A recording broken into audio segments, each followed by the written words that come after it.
You're listening to the Mike on the Right podcast. Hello, everyone, and welcome to the Mike on the Right program. You are listening to episode 24, October 13th, 2025, and we are broadcasting from the heart of the heartland in central Indiana, the crossroads of America, the great Hoosier State. Please remember to subscribe, give your 5-star rating, share these episodes on your social media.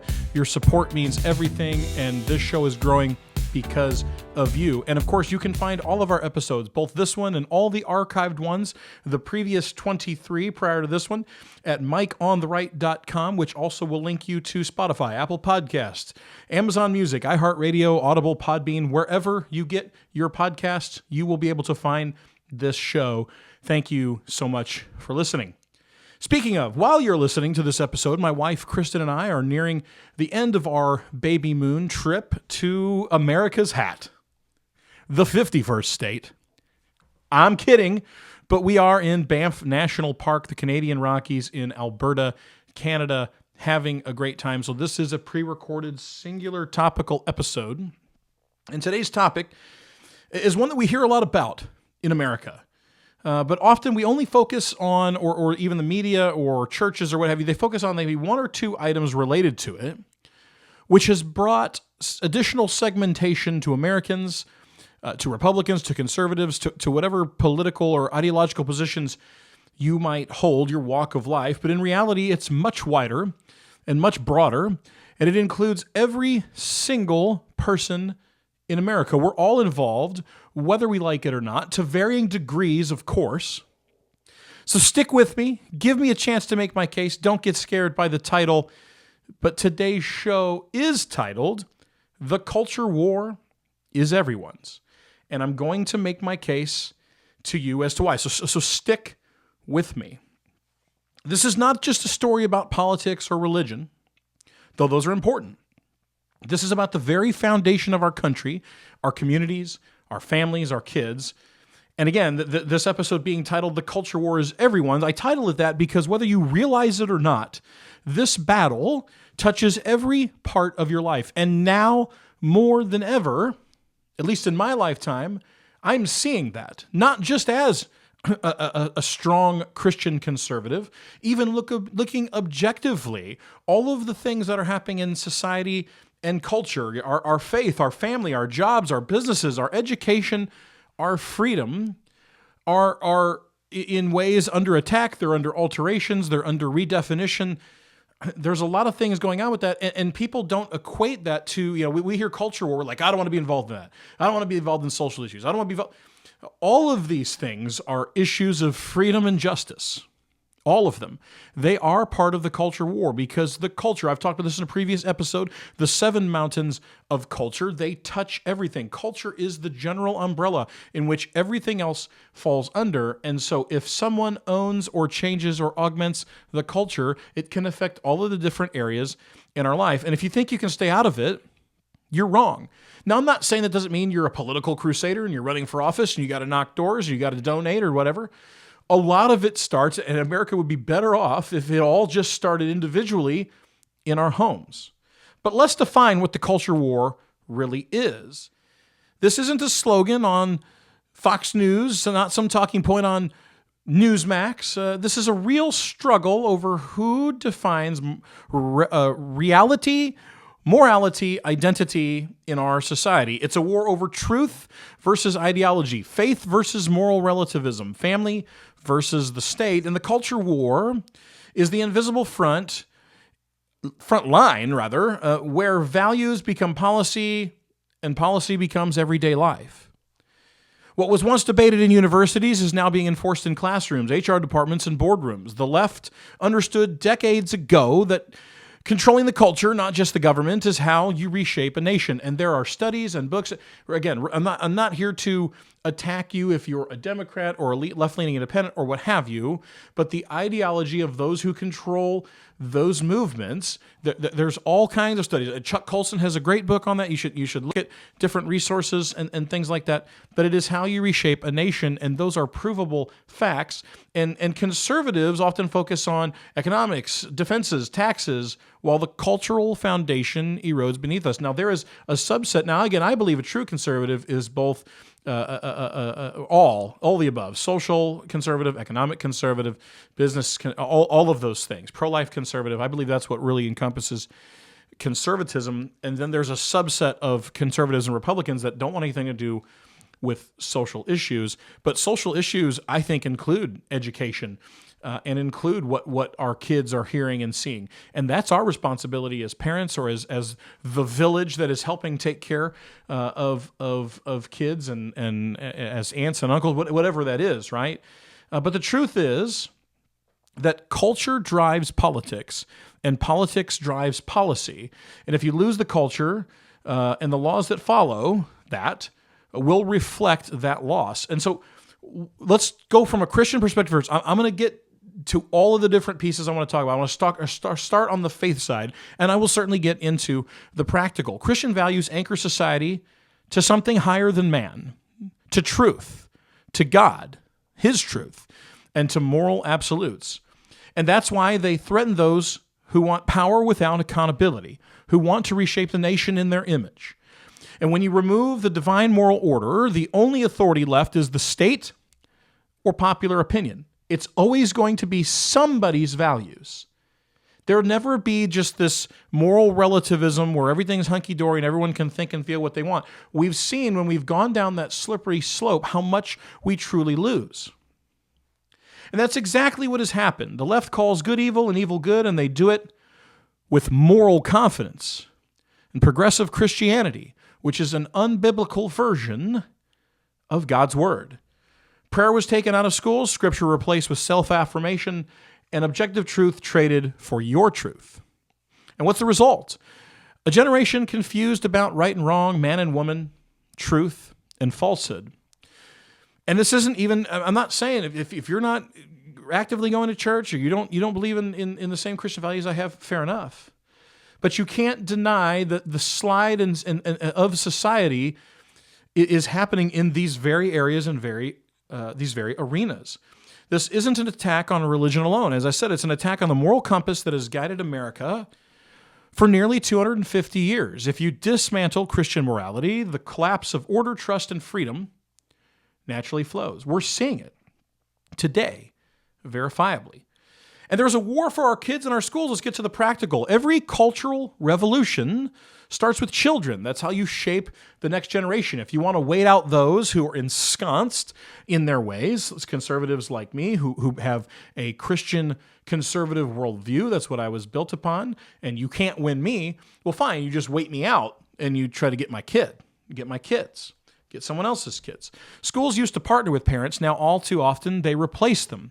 School boards, which are sometimes sleepy elections, come with consequences when parents are not involved. They are elected not to do these things for us. They're elected to represent us and represent our positions and how our children should be educated. And all too often, that's not a case. It's a conservative Republican versus an ISTA or whatever teachers union you have maybe in your state or in the nation, NEA, their backed candidate, and it's based around that set of ideologies, and they don't always necessarily run on those things. They keep them quiet because they're sleepy, and then they walk in the school board room and make decisions and push ideologies and allow ideologies to be taught in their schools that we are against. The classroom has become a testing ground for social experimentation, and the result is students are less educated, less grounded, less proud of their own country, more confused, forced to accept somebody else's you do you truth rather than absolute truth, or rather than just two genders, or rather than, there's ideology pushed rather than comprehensive thought. And some parents think it's just a few bad schools. It's not systemic, because the system now believes that neutrality is oppression. And if you think it won't reach your district, it will. It probably already has in some ways, through textbooks, accreditation, federal mandates. What your teacher is saying in a classroom without being checked upon, not given a set of standards, not being told what they can and cannot talk about. And don't get me wrong, I love teachers. There's plenty of teachers in my life and in my family. But what it does, just because they're a teacher and because they're an expert in their field, doesn't give them license to use their personal beliefs to teach. And nothing in your degree or your expertise gives you the right and the authority to do that. The fight for our schools is the fight for America's soul. But let's move beyond schools. What about the cultural infiltration of the workplace? HR departments and corporate DEI offices now act as moral enforcers. Instead of being judged on the content of your character or the content of your education or your experience and expertise or your merit, in a lot of places, now that's kind of starting to get readjusted, but it's still alive and well in corporate America today. The DEI, that doesn't mean anybody's against diverse work groups and diverse thought, but we don't need to lower standards to meet a quota. We need the best and the brightest. I want the best pilots. I want the best scientists. I want the best teachers. I want the best politicians. I want the best whatever. Regardless of race, regardless of creed or code, I want them to be the best at what they are doing, those that are in the defense space or what have you. So it has to be on merit, but we're seeing that infiltration, and it creates the opportunity for less expertise, less excellence, less competition, because we're meeting a percentage rather than meeting the right people. And that doesn't teach inclusion. It dictates belief. Employees are forced to conform to political creed disguised as training. We're seeing that being discussed now at Purdue. Purdue, in fact, when they told everyone, we're based on the mandate of the law here in Indiana and based on what's going on federally, we're going to close our DEI office. And then they just renamed it with a different letter and hid it, and they got caught. Not even following the law. Because again, that DEI and diversity are not the same. Just because the word is the same does not mean it's the same. Conservative Republicans are pro-diversity. We are not pro-mandates. Christian employees are persuaded and pressured to hide their faith. Conservative workers told to keep politics out of the office unless those politics are progressive. Now, don't get me wrong. I'm not going to walk into an office and start to try to pound my political views on someone or even my faith. I'm going to live it out in such a way that they ask me and then I get to tell them the good news or I get to tell them my position. It's not always about, standing there and preaching at somebody in the break room. Corporations used to focus on profit and service. Now they focus on virtue signaling and social compliance. And the culture war is turning the workplace into a political minefield. And again, we talked about this before with like Jimmy Kimmel and all these things. Look, I don't think Jimmy Kimmel's funny. I think the reason that his show is crap is because he has delved too much into left-wing politics on his show when people come there for entertainment. And it's not unfunny to poke at Biden and Trump and Obama, like all those things, and Bush, all those things are funny on late night television sometimes. But when it is constant and when it is focused and when it is always dialed into that, you start to lose that audience. Time and time and time again, we see that. And it's not because of his political views. When he celebrated essentially or validated the assassination of Charlie Kirk, that's fine. You don't have to like Charlie Kirk. You didn't have to believe in him. You have to do whatever, but you can't do that. And so, this whole thing is ludicrous. But it's not the same, right? He can have his political views. He can do whatever, but his workplace didn't have to associate with him. And so the message is clear. You can have any belief you want as long as it's an approved one. Right? This isn't diversity. It's ideological conformity, and it's happening quietly through policy manuals, HR software, internal communications. It affects the way you live and what you believe. And it finally caught up with someone like Jimmy Kimmel after years and years and years of pounding that. Now, again, I'm not against his political beliefs. I mean, I oppose them personally, but he can have them. But there's certain lines you can't cross, and he learned that. But that happens far more to conservatives than it ever happens to the left. And look, let's talk about the marketplace and the manipulation of morality. Even the marketplace, the so-called neutral zone of capitalism, isn't safe. Major corporations push social messaging through advertising, hiring practices, partnerships. The phrase "go woke, go broke" exists for a reason. And I'm not someone who likes to flaunt the woke piece around, but the idea behind it, because I don't like catchy sayings, but the idea behind it is true, because when business bows to ideology, customers eventually push back, i.e. Jimmy Kimmel, i.e. Target, i.e. Bud Light, was it Bud Light? What was the? I think that was it. I don't drink beer. I'm a bourbon guy. These different, the NFL. But the left doesn't care about profit in the short term. They care about cultural dominance. Every purchase, every ad, every product is now a statement, and you're expected to affirm it.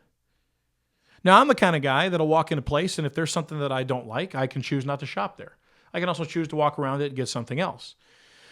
But, a lot of these things in the face of children and in the face of how, if we come into work and we have to affirm it, and we have to wear a pin or a button, or we can't think or say certain things, that's the problem. And it affects you, and you lose your career for simply just having a firm held belief. Now, again, no one is forced to associate with you if you decide to open your mouth and go duke it out.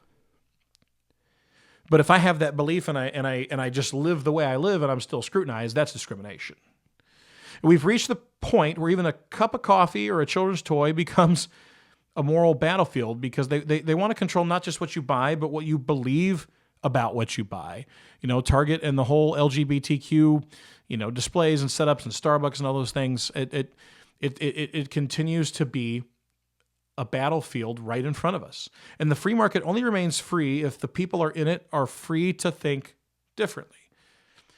And let's just do the umbrella of how culture shapes everything else. Culture is upstream of everything. Government, economics, law, all flow from culture, which then, as a Christian, I believe it all flows. Our rights flow from God. Our ideas flow from God. Our life flows from God. But you can't have free markets without moral citizens, because who decides what's free? Who decides who can do what? Who decides regulation? Who decides whatever? It's set on a group of principles, and I would rather them be based on absolute moral truth than whoever feels about the whim that particular day.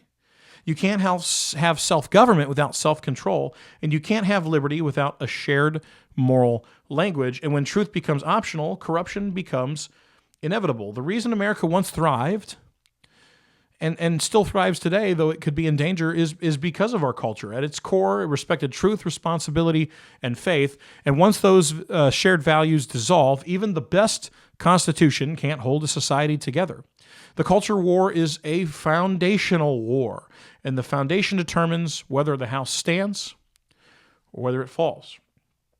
And I want to get to this, what is the danger of sitting out? Again, you may be listening today, and you may be, I kind of call you a corporate conservative. Sorry, that's just the way I'm worried about business and profits and law, and we need people who are experts in that and who are there shaping that for our country and for your communities and your companies and what have you.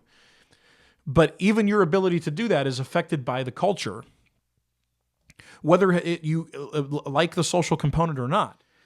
Many conservatives, even good ones, think, I'll just focus on business, the economy, or policy. But if you lose the culture, you're going to lose all those things too.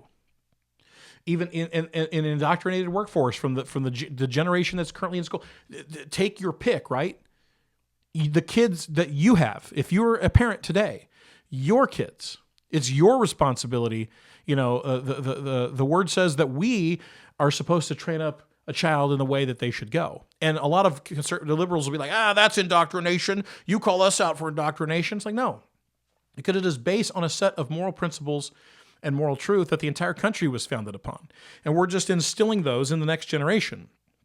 Instead of the you do you, flip a coin, whatever you feel like today mentality that makes you feel good in the moment, but it is over a lifetime incredibly lonely. The next generation of employees, consumers, and voters will not share your values or share the values that it built America and made it great, and the marketplace will reflect that. The culture war is not a distraction from economics and governance. It is the precondition for both. And if you don't fight for truth now, One day, your business, your school, your church, your community will be forced to bow to a lie. We've seen it before. We've seen it happen recently, and we're pushing back against that. But it starts in the home. So my call today, if you're not someone that wants to go help a political candidate or run for office yourself or get involved in your local school board or whatever that thing is that could affect or speak up on those topics of the day that tug at your heart, then it is in your home that is your primary and number one responsibility to hold on to shape. And if more people would do that, I said at the top of the episode, if more people would do that and focus on their homes and focus on their kids and their marriages and their family and their grandkids and build a life, leave a legacy, but leave those, strengthen your family and your core around the moral absolute truths. And if there were more people that do that, we would have the ability to shape the culture and save the nation. If you don't fight for truth now, you're going to lose it. There is no neutral ground when falsehood becomes law. The people who think they're avoiding conflict are really just postponing their ultimate surrender and demise. This doesn't mean screaming or canceling. It means building parallel institutions, school that teach truth if we can't get truth into our public schools, businesses that honor values if those will not just take a neutral stance and allow those people within it to live and think and feel the way they do without affecting the direction of their business, and the media that tells both sides. Right now, the media pits us against each other and is absolutely sold out for the most part to the left and to against the ideologies that made America great. Support leaders who understand that cultural strength is national strength. Again, if you're not called to running for office or helping people, just support and encourage those that are. Just like if you're in the medical field, my wife is in the medical field. It's PA week, by the way, when I'm recording this. By the time you hear this episode, it won't be, but she's a physician assistant. I want to and have to celebrate folks like her who are saving people's lives every day by, orthopedics or emergency rooms or what have you, right? That these PAs and other medical professionals are in. But I'm not called to that. But I've got to root them on, and I've got to support them, and I've got to encourage them, and I've got to make a way for them where I can. And for people like me who are engaged in, for me, my focus right now and what I want my career to focus on is energy independence and the energy crusade in America and in our state. I feel really passionately about faith and conservatism and everything over the span and the sphere. But a lot of my career has been involved in energy policy in America. And that's something I really want to, push for because it empowers anything and everything. We have to support those folks that don't, those areas that we're not called to, or that's not our expertise, or that's not what they're good at. So don't forget that. That's still part of the culture war is to empower, enable, and encourage those who are fighting their portion while you fight yours. And sometimes it may just be, and not to downplay that, it may just be in your home, or it may be a greater level. Parents, you're the front line. Know your school board, know your curriculum, know your teachers. Workers, stand firm on conscience. One person who refuses to lie gives courage to 10 more. Churches, stop hiding behind neutrality. The gospel is not neutral. It is salty. It is grainy. It is the opposite direction of society today. It's the light that's confronting the darkness, and conservatives must engage culture not with just outrage, but with excellence in art and film and education and innovation. We don't need to out-cancel the left. We just need to out-create them. And for those of you, when I say the left, again, those that are controlling the movement, not necessarily if you're a Democrat. This is a spiritual battle as a Bible-believing Christian.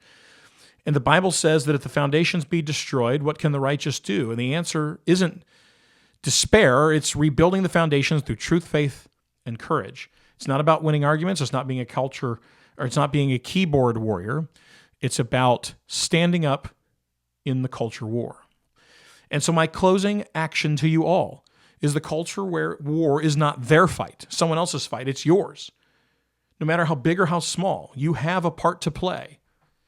It's not optional and it's not temporary. If you believe in faith, family, and freedom, you're already enlisted.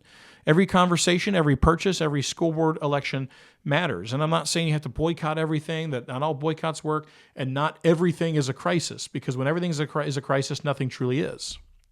Everyone has a part to play. We can't just save America by pretending culture doesn't matter. We save it by defending what made it worth saving. So whether you, wherever you are, speak truth, live boldly, never be ashamed of it. Know the times and seasons of when to speak and when to engage and when not. Be discerning. Because when good people refuse to fight, evil doesn't rest, it replaces. And the culture war is everyone's. And it's time we fight it together. Thank you so much for listening today. Again, I need your 5-star ratings. I need your shares. I need your subscriptions. Again, MikeOnTheRight.com will take you to where all our episodes are archived at, where they all are, this current one indeed, as well. And again, Spotify, Apple Podcasts, we're everywhere. Please tell your friends. Thank you so much for listening. Have a great